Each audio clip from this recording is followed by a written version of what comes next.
ক্ষমতা বদলালে ফিরবেন সাকিব নাকি ততদিনে বিস্মৃতির অতলে হারিয়ে যাবেন?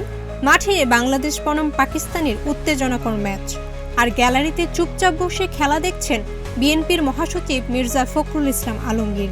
সেই মুহূর্তে এক সাংবাদিকের চমকে দেওয়া প্রশ্ন। সাংবাদিক মির্জা ফখরুল ইসলাম আলমগীরকে প্রশ্ন করে বলেন, বিএনপি যদি ক্ষমতায় আসে সাকিব কি আবার জাতীয় দলে ফিরবেন? উত্তরে যা বললেন ফখরুল তা মুহূর্তেই ভাইরাল হয়ে যায়। মির্জা ফখরুল ইসলাম আলমগীর উত্তরে বলেন, সেটা নির্ভর করবে ওর ফর্ম আর খেলার ইচ্ছার ওপর। আমি খেলাধুলায় রাজনীতি আনতে চাই না, যোগ্য হলে যে কেউ ফিরতে পারবে। সংবাদ মাধ্যমের বরাতে জানা যায়, সাকিব আল হাসান এখন যুক্তরাষ্ট্রে অবস্থান করছেন। এক সময়কার ক্রিকেট নায়ক এখন বিতর্কে ঘেরা চরিত্র।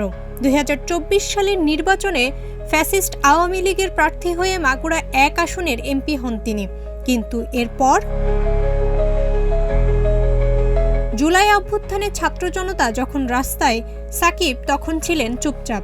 যুক্তরাষ্ট্রে তখন নিজের পরিবারকে নিয়ে ঘুরে বেরিয়েছেন, আর মাগুরা 1 আসনে চলেছে পুলিশের গণহত্যা। তার এ অবস্থায় সমালোচনার ঝড় ওঠে সোশ্যাল মিডিয়ায়। গার্মেন্টস কর্মী রুবেল হত্যাকাণ্ডে সাকিবের নামেও মামলা হয়েছে। আর্থিক কেলেঙ্কারি, রাজনীতিকদের সঙ্গে গোপন বৈঠক, সব মিলিয়ে দেশ জুড়ে আলোচনার কেন্দ্রে তিনি। সামাজিক মাধ্যমে ছড়িয়ে পড়া একের পর এক ছবি সাকিবকে দেখা যাচ্ছে আওয়ামী লীগ ও এর সহযোগী সংগঠনের নেতাদের সঙ্গে হাসি মুখে।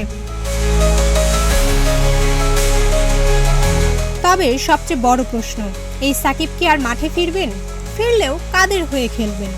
বিএনপির মির্জা ফখরুলের স্পষ্ট বার্তা, ফর্ম থাকলে খেলবে, রাজনীতি নয়, পারফরমেন্সই হবে মাপকাঠি। জান্নাতুল মাওয়া অর্পিতা, প্রজন্ম 24।